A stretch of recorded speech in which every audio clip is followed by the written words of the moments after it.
Rabbi, what are you, a doctor now?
Good morning, Shavua Tov. Hope everybody has had a wonderful Shabbos and a Shavuos. As usual, Chutz La'aretz is behind us. We had Shabbos, you had Shavuos Shabbos, you had a double Kedusha, but you're behind the week with us as far as the Parsha goes. But there's always catch up.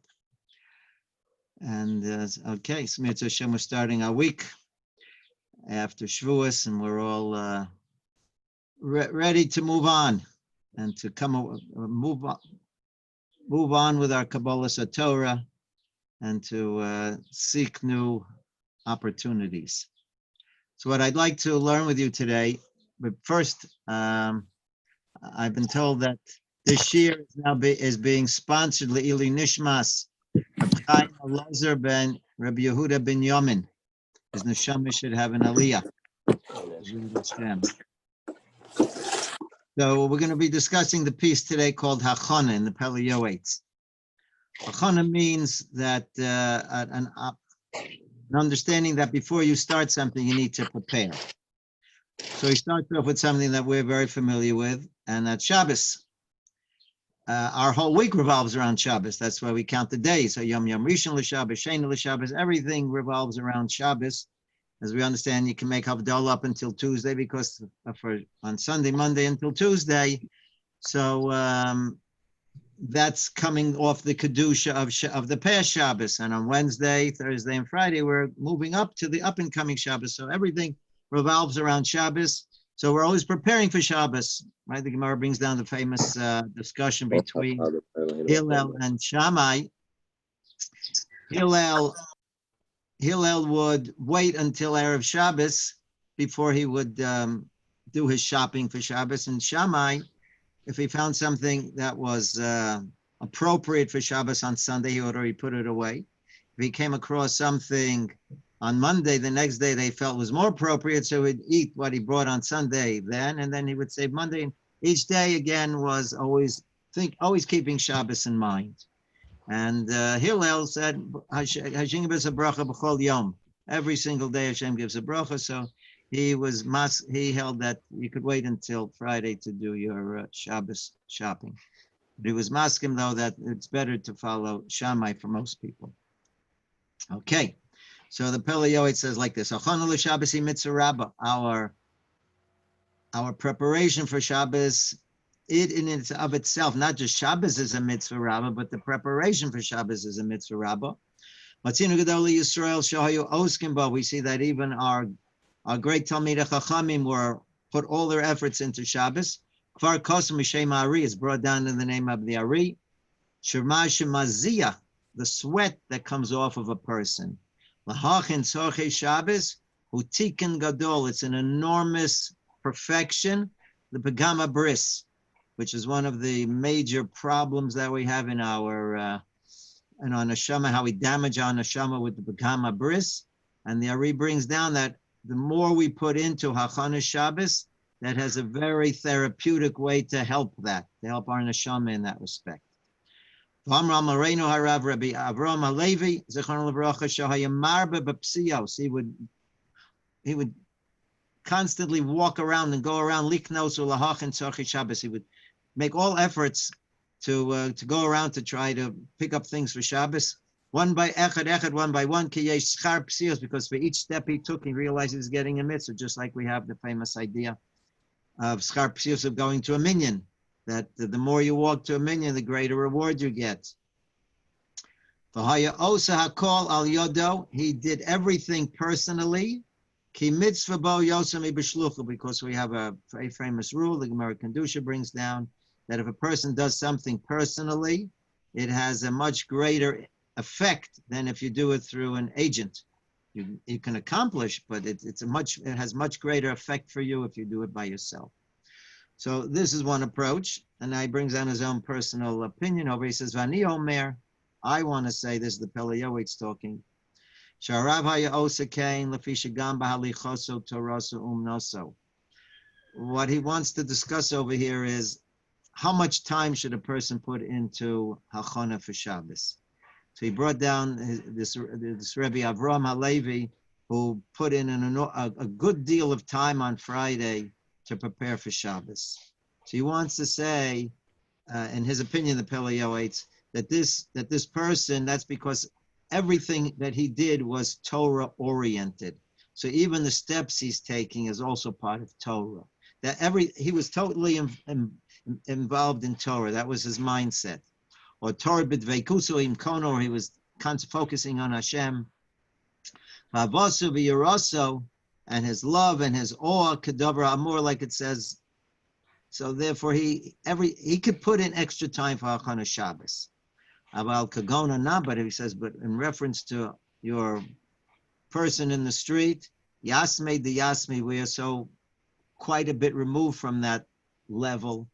If you have somebody who will go out and do that work for you, Yosa Tov, he says, you will profit better. Now, this is a very famous idea, that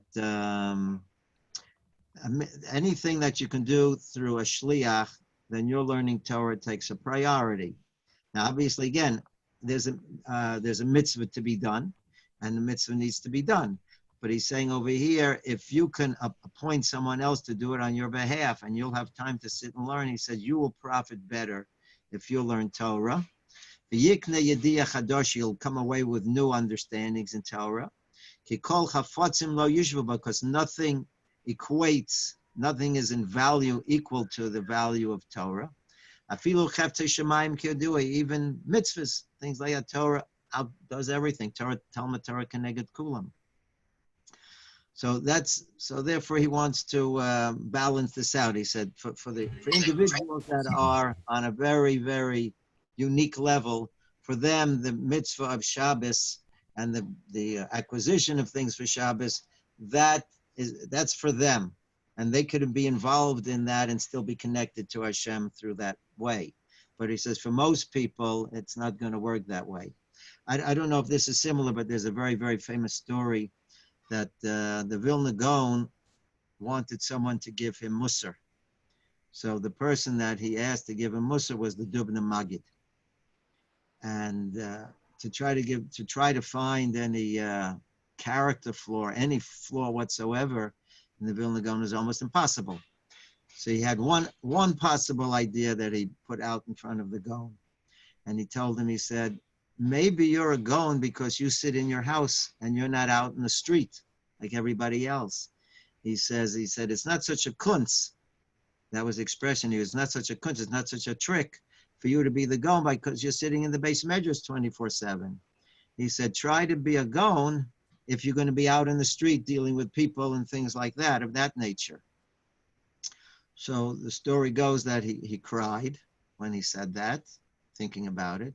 And then in the end he says, who said it? You have to be a kunstmacher. Who says that you have to play tricks? In other words, who said that I'm obligated to do that? In other words, if I have an opportunity to sit in the base medrash and learn, I don't have to put myself out in the street. It's not a simple thing. So we definitely understand that being out in the street is an enormous challenge on a ruchnius level, and it's very difficult. And therefore, like the Peleh Yoetz is pointing out over here, going out and buying things for Shabbos is definitely an enormous mitzvah. And we point out that how great a tikkun it can bring for a person. But he said, if you look at the big picture, he said you will profit more if you'll stay in the base medrash and if others can do it for you. So then he recommends that. So this is as far as Hachana Shabbos goes. So now he continues. Any mitzvah that a person has an opportunity to do, and naturally you just don't jump into mitzvahs, you need to prepare for mitzvahs. He gufa chashuva mitzvah. That in and of itself is considered a mitzvah. Any preparation you do is a mitzvah in its own right. Because anyone who's doing things to make a kiddush Hashem, you're constantly involved in mitzvahs. If a person is really thinking, I think Rabbi Lapian once mentioned, he was talking about the street sweeper in Yerushalayim. He said if he would just have in mind that he's making Eretz Yisrael look beautiful, so every time he takes the broom and he's sweeping the street, he's getting a mitzvah for every single thing he's doing. All it takes is, and it's not all, but it depends on your focus. It depends on what you're thinking. If you're thinking mitzvahs, then every single thing you do is a mitzvah. And like we mentioned by Avraham Avinu and the Avos, it's Bar B'Yomim. They took every single moment of their days with them to Shemayim, because everything they did was a mitzvah. It was focused on that.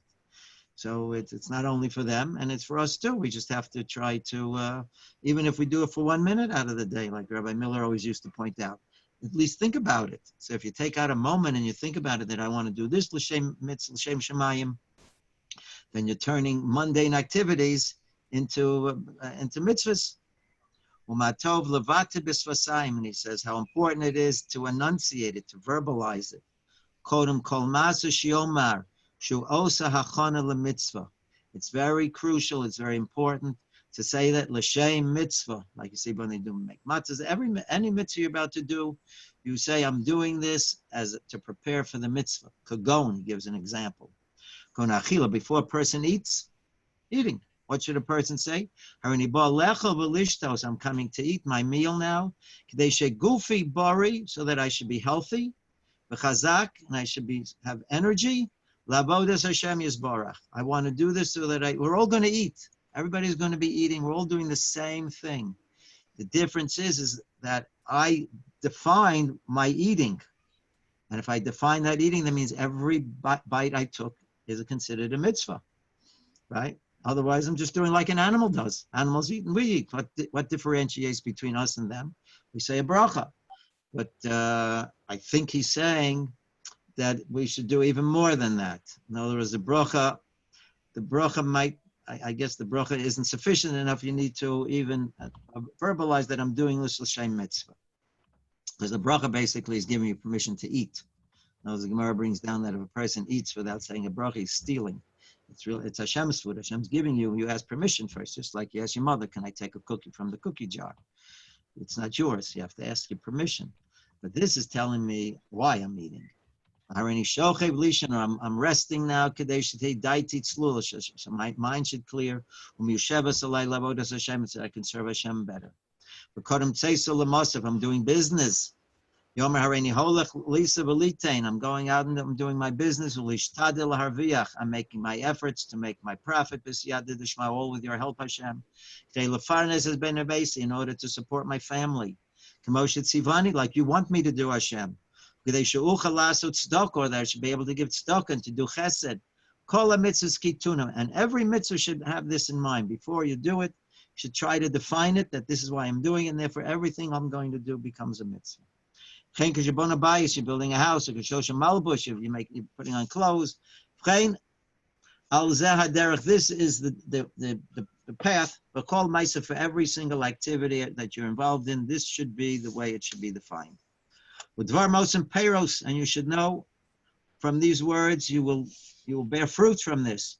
Shoshara Ruchanios, because you're bringing down spirituality, but Kedusha and holiness, al Dvarm Gufanim, on physical things. And this was the whole lesson of Shuas, like I mentioned to you, that called everyone admits that Boina Nami Lechem, you have to eat on Shuas, because we have to realize that everything's a mitzvah. And this is so important to follow this up. Well, the mitzvah techashivla, everything you'll do will be a mitzvah. Not only that, but you'll give a reward for what you just said as well. Bilvad on condition, shiu ma'asav maskimim yudvar. In other words, it shouldn't just be empty words. Your actions should reflect what you were saying. Shlo yochal v'yishta yosemidai latzbos beten. In other words, I think it was the Amshin of a Rabbi I heard said that why do we make a siyum after why do we make a suda after we make a siyum? Because we want to see, how do you eat now? You just finished the Masechta. How does that affect you? How does it look on you now? Did that learning make a difference in the way you conduct your life? And that's what he's saying over here. He says, you said you want to eat l'shem shemai. Well, let's see how you eat. Are you eating like a Ben Torah eats, or are you eating like anybody else eats? And they're overeating, and they're overeating. Is that what your action should not contradict what you said. El tzaddik ochel is bo nafsho. Tzaddik eats from what he needs. Doesn't mean he can't enjoy it. Hashem made food to enjoy. He didn't make that everything is bland. He wants you to enjoy it. He made a very enjoyable world. He didn't make it black and white. It's full of colors, and one should definitely take pleasure in the world. But don't overdo it. Below Yishan Yotimidain, don't just go around sleeping to take away from your time. As much as it's needed, I do. I don't overdo it.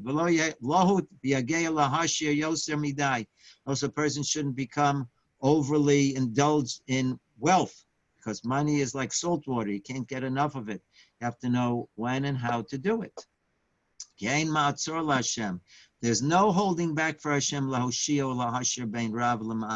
Hashem has quite a big bank account, and he's able to help you to whatever extent, and one should not overdo it. Now again, how does one come to definitions and what he needs? That's an individual question, depending on the person. But be that as it may, this idea definitely should be thought out. So since this person is living out a life where he wants to do the Ratzon Hashem, his serving Hashem is not being put aside because he's eating or he's sleeping or he's doing business. No, that's all part of the mitzvah. And Shemayim, they're happy, they're smiling with him. He's doing it all for a mitzvah. So when you're doing mitzvahs, you have to show you enthusiasm in a mitzvah. It shouldn't be like it's an avera. You want to show how excited you are over this. A person has to be careful with what he eats. He has to be careful with his business. A person should do business. It shouldn't involve anything that's forbidden, because that's not what Hashem had in mind for your parnasa.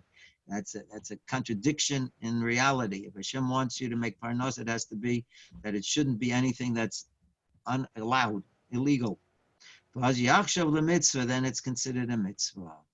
Ken yizar b'macholo leilach achar hamoel, eat things that are healthy, below achar orev, not necessarily things that are good. You have to, right? And they definitely, we're in Israel, the Mediterranean diet. It's fantastic. That's number one as far as the diets go. Go for it.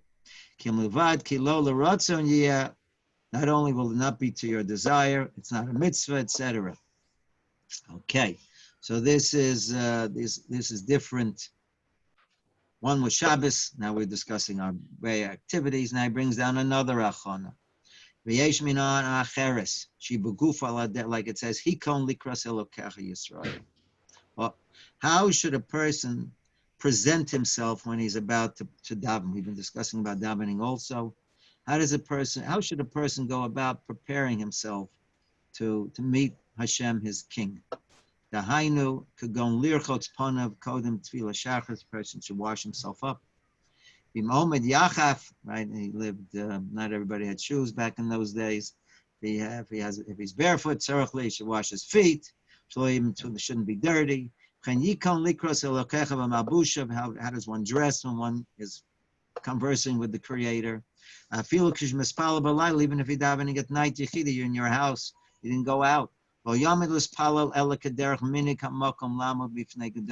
would a person present himself if he was going in front of an important person? You're talking to the Creator. Make it real. And if the way you dress definitely has a reflection on how you think about it. I'll just tell you a story. I don't think he's listening, but if he is, it's okay.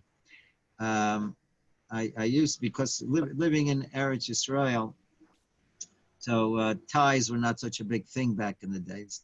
Maybe it's a little changed now, but Anashim Gedolim don't wear ties in Eretz Yisrael. It's more of a European, and more chutzlar. It's kind of a dress. So I didn't wear a tie. So my student came over to me, says, well, if you're telling us that you have to dress, like you're meeting an important person, well, wouldn't you wear a tie when you meet an important person? I said, yeah, you're right, I would. So from then on, I tried my best. I tried generally that I wear a tie. Because, he said, if you're really sincere in what you mean, and that you'll dress according to what it would mean, you're speaking to an important person. So you, as an American, you wear a tie, and that's the way you dress. So that's the way you should stand in front of Anoshim Gedolim. And he was correct. And as I said, I do try.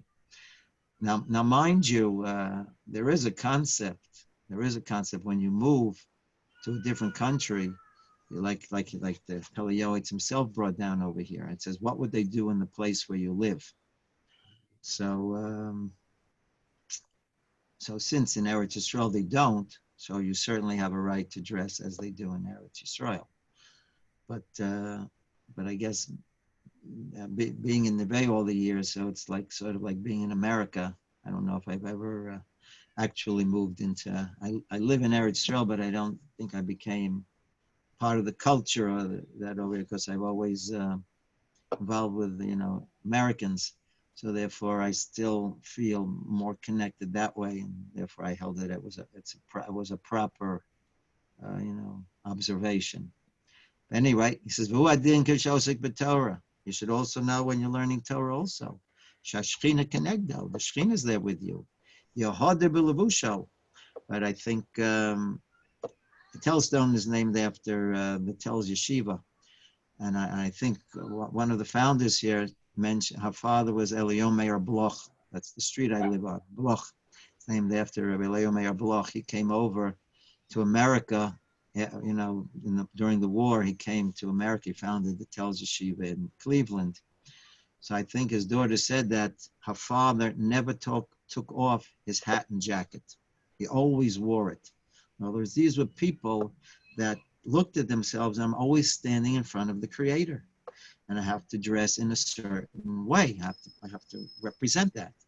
So this is what he's saying. Even when a person's learning Torah, the Shekhinah is with you. You have to dress appropriately. Yeshiv b'derech kavod, and you have to sit in a respectable manner.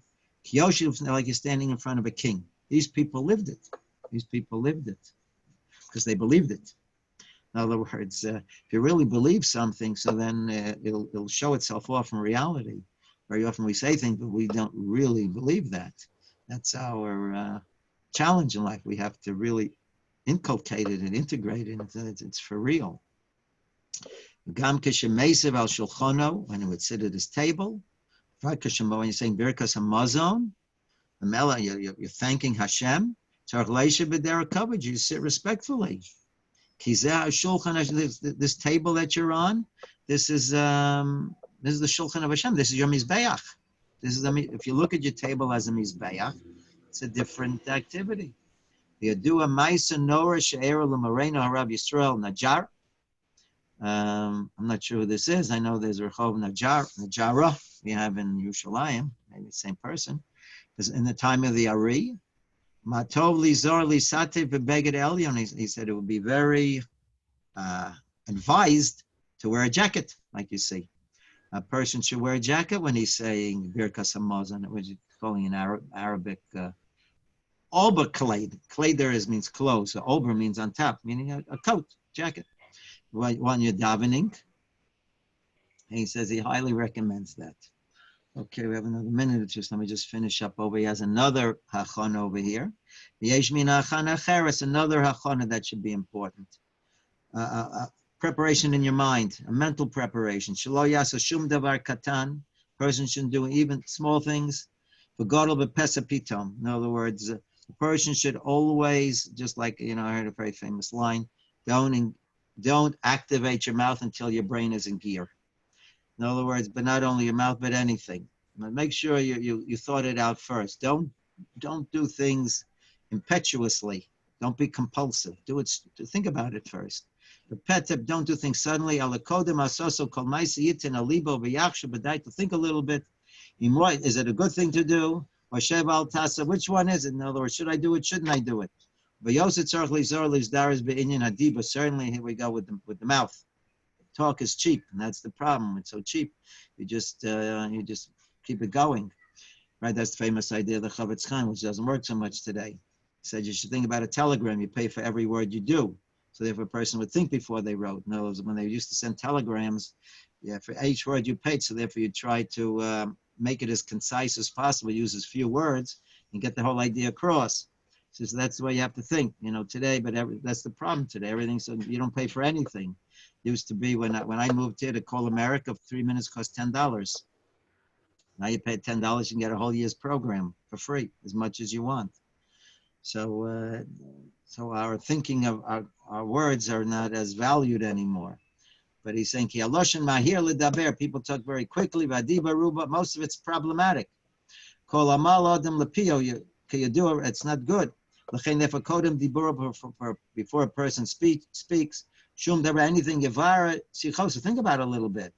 And weigh it out. Is it something that I really should be discussing? Is it a mitzvah? Is it necessary? Etc. over here. Kfar armor, like it says, pia mehirus. If you speak quickly, that's a formula for charota, for regret. Well, masun, if a person takes his time and thinks about it, that's worth a lot of money. That's the Gemara in Brachos. Chuas Hashem Barob Yoetz. Hashem should save us with all of our thoughts. Hein bechlal sheishais bedaito, to take advice with your mind. V'yimalach bekono, and ask your question. What would Hashem say? Okay, gentlemen. So we covered most of it. There's still some more here. And Be'ezrat Hashem, I'm not going to be here tomorrow. I have to be at a doctor's appointment. But Be'ezrat Hashem, I think there will be someone who will be more than happy to give over the Torah tomorrow, Mitzvah Hashem. So please don't not come. Any questions? Okay, so again, the shir was Li'uli Nishmas Chaim Elazar ben Yehuda ben Yamin. Mitzvah Hashem, his neshama should have an aliyah, and Be'ezrat Hashem, have a wonderful day today, and a Shavua Tov and a Chodesh Tov. All the best. Thank you, Rabbi. Good Zimmer. Thank you. Okay, take care. All the best. Thank you, Rabbi. Pleasure. Okay, great. No, Makara.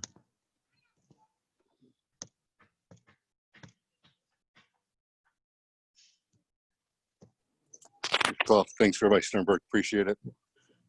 My pleasure, Mitzvah Shem. Everybody should be well. Good.